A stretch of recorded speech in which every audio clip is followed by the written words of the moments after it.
Railway के पास जवाब नहीं है कि किसकी लापरवाही थी जिसकी वजह से 18 लोगों की जानें गई। इसमें बड़ी संख्या में महिलाएं और बच्चे शामिल हैं। लेकिन वहीं दूसरी ओर विपक्ष को बैठे बिठाए मुद्दा मिल गया है, क्योंकि बार बार विपक्ष अब सवाल खड़े कर रहा है कि आखिर इन मौतों का जिम्मेदार कौन है।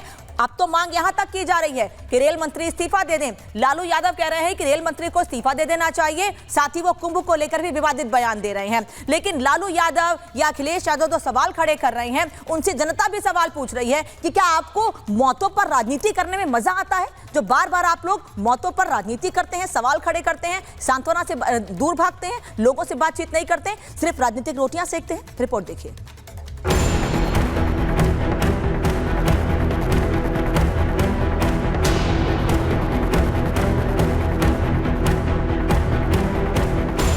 नई दिल्ली रेलवे स्टेशन पर हुए हादसे और रेलवे की बदइंतजामी के खिलाफ विपक्षी नेताओं ने मोर्चा खोल दिया है। नई दिल्ली रेलवे स्टेशन पर मची भगदड़ पर सियासत गर्म हो गई है। आरजेडी अध्यक्ष लालू यादव ने इस घटना पर दुख जताते हुए रेल मंत्री अश्विनी वैष्णव का इस्तीफा मांगा है। रेलवे का एक गलती है, रेलवे के मैनेजमेंट से लापरवाही की वजह से इतने लोगों की मौत हुई है। मुझे काफी अफसोस है। जितना लोगों का मूवमेंट हुआ है मैक्सिमम तो रेलवे से ही गए हैं ना। इतने लोग गए हैं, आए हैं इतना दिन से, दुखद है ये कह सकते हैं। इस पर राजनीति नहीं होनी चाहिए जिस टाइप का घटना हुआ है, और एक्चुअल जांच होना चाहिए कि क्या किस वजह से ये घटना हुई। आपको बता दें कि भगदड़ में बिहार के 9, दिल्ली के 8 और हरियाणा की एक महिला की मौत हुई है। मृतकों में सबसे ज्यादा महिलाएं शामिल हैं। इस घटना में 14 महिलाओं की जान गई है। मृतकों में 3 बच्चे और 1 पुरुष शामिल हैं। वहीं 25 से ज्यादा लोग अभी घायल हैं, जिनका इलाज चल रहा है। लेकिन अब महाकुंभ को लेकर रेलवे के सारे इंतजाम फीके दिख रहे हैं और अपनी नाकामी छिपाने के लिए जिस तरह रेलवे के अधिकारी झूठ बोल रहे हैं, उससे पूरे देश में गुस्सा है। लगता है कि इस देश के लोगों के नियति में मरना लिखा हुआ है। कभी आपको नोटबंदी के बाद लाइनों में खड़े होकर मरना है, कभी कुंभ के मेले में मरना है, कभी प्लेटफॉर्म पे मरना है। तो मरना इस देश के लोगों की नियति हो गई है और ऐसा लगता है सरकार को कोई फर्क नहीं पड़ता। तो कुंभ जाते हैं, इस भरोसे पर जाते हैं कि सरकार की व्यवस्था होगी। कुंभ में भगदड़ मची, आज से कुछ दिन पहले आपने खबरों को दबाया। कल रेल मंत्री जिस तरह से दबा रहे थे वो सबके सामने है। और 13-14 घंटे हो गए इस भगदड़ को, अभी तक कोई नंबर नहीं जारी किया, फोन नंबर जिससे कोई परिजन फोन कर सके, पता लगा सके। कुछ लोग लापता हैं, कहां हैं वो, किस अस्पताल में हैं, कुछ खबर नहीं। सवाल उठाए जा रहे हैं कि जब रेलवे तैयार ही नहीं था कि वो इतनी बड़ी भीड़ को मैनेज कर पाता, तो उसने क्यों बड़े दावे किए थे कि प्रयागराज को हजारों ट्रेनें जाएंगी, लोगों को दिक्कत नहीं होगी। क्योंकि रेलवे ने भरोसा दिलाया, इसीलिए लोग ट्रेन से महाकुंभ जा रहे हैं। और अब हालात कैसे हैं ये हम सबके सामने है। अखिलेश यादव भी कह रहे हैं कि सरकार में बैठे लोग जब तक एक राजनेता की तरह सोचेंगे तो उन्हें पीड़ित परिवारों का दुख नहीं दिखेगा, लेकिन अगर पीड़ितों के भाई बनकर, पिता बनकर सोचेंगे तो उन्हें समझ आएगा कि क्या हो गया है। तो वहीं असदुद्दीन ओवैसी भी मांग कर रहे हैं कि लापरवाही छिपाने के बजाय लापरवाही उजागर हो और दोषियों पर एक्शन लिया जाए। Bureau report, Republic Bharat. तो एक तरफ लापरवाही की बात कही जा रही है, कार्रवाई की मांग की जा रही है, वहीं दूसरी ओर बार बार सवाल भी खड़े किए जा रहे हैं विपक्ष की ओर से। एक और बड़ी खबर आपको बता देती हूं, नई दिल्ली रेल हादसे पर तेजस्वी यादव ने सवाल उठाए हैं। तेजस्वी यादव सवाल पूछते हुए कह रहे हैं कि हादसे में मौतों का जिम्मेदार है कौन आखिर। तेजस्वी यादव यह सवाल पूछ रहे हैं। वो ये भी कह रहे हैं कि जिम्मेदार लोगों पर कार्रवाई हो। तेजस्वी यादव से पहले उनके पिता लालू यादव भी सवाल खड़े कर रहे थे और इस्तीफे की मांग कर रहे हैं, और अब तेजस्वी यादव ये बोल रहे हैं कि मौतों का जिम्मेदार आखिर है कौन।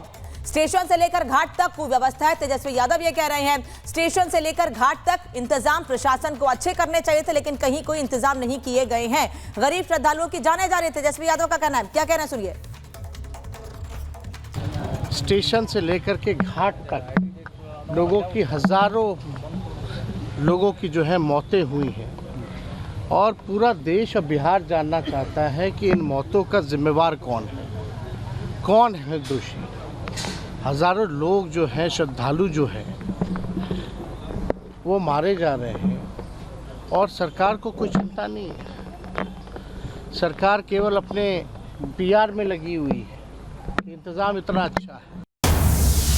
एक तरफ राजनीति हो रही है, वहीं दूसरी ओर रेल भवन में रेल मंत्री अश्विनी वैष्णव की मैराथन बैठक अधिकारियों के साथ हादसे पर बैठक हो रही है। बैठक में अधिकारियों को दिशा निर्देश दिया जा रहा है कि जल्द ही अधिकारियों पर भी कार्रवाई हो सकती है, ऐसी बात कही जा रही है। जो लोग लापरवाह हैं, जिनकी वजह से इतना बड़ा हादसा हुआ है, उन अधिकारियों पर कार्रवाई हो सकती है, ऐसी जानकारी मिल रही है। ये बड़ी बैठक रेल मंत्रालय की इस वक्त हो रही है, रेल भवन में यह बैठक हो रही है और इसमें अश्विनी वैष्णव रेल मंत्री मौजूद हैं, जो ये कह रहे हैं कि जो लापरवाही करे जिन्होंने की है उनकी जिम्मेदारी तय होगी। सागर और इस वक्त काजल मुझे स्क्रीन पर दिख रहे हैं। सागर, पहले तो मैं ये समझूंगी कि जो राजनीति इस मामले पर हो रही है, आम जनता भी यही कह रही है कि जो लोग पीड़ित हैं, जो घायल हैं, उनका हालचाल जान लीजिए, केवल राजनीति मत कीजिए इस मामले पर। वहीं दूसरी ओर बैठक लगातार जारी है रेल भवन में।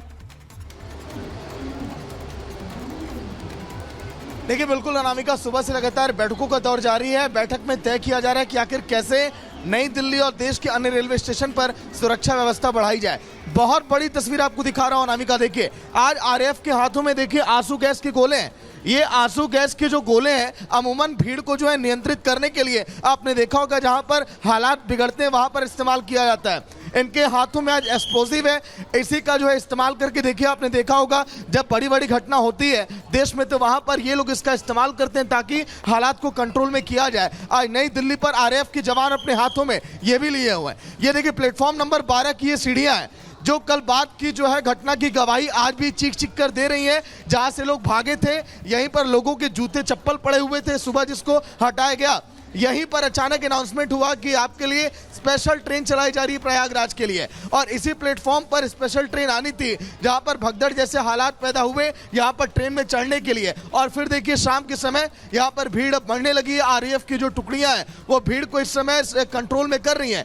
लेकिन उधर के अलावा आप देखिए इधर भीड़ को कंट्रोल करने के लिए आरएएफ के जवानों को रहना चाहिए, क्योंकि अभी देखिए अचानक अगर ट्रेन यहां पर आती है तो लोग यहां पर फिर से उसी तरह से धक्का मुक्की करेंगे, क्योंकि लगभग 3 से 4 ट्रेनों में जो प्रयागराज ट्रेनें जा रही हमने वहां पर देखा है कि अभी ऐसे हालात पैदा हो रहे हैं। लोग इमरजेंसी लेकिन आंसू गैस का इस्तेमाल करके क्या हालात को नियंत्रित किया जा सकता है?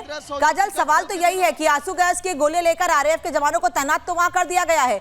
भगवान न करे वहां हालात फिर से वैसे बने जो कल रात को बने थे, लेकिन अगर कुछ ऐसा होता है तो क्या आंसू गैस के इस्तेमाल से स्थिति को कंट्रोल किया जा सकता है?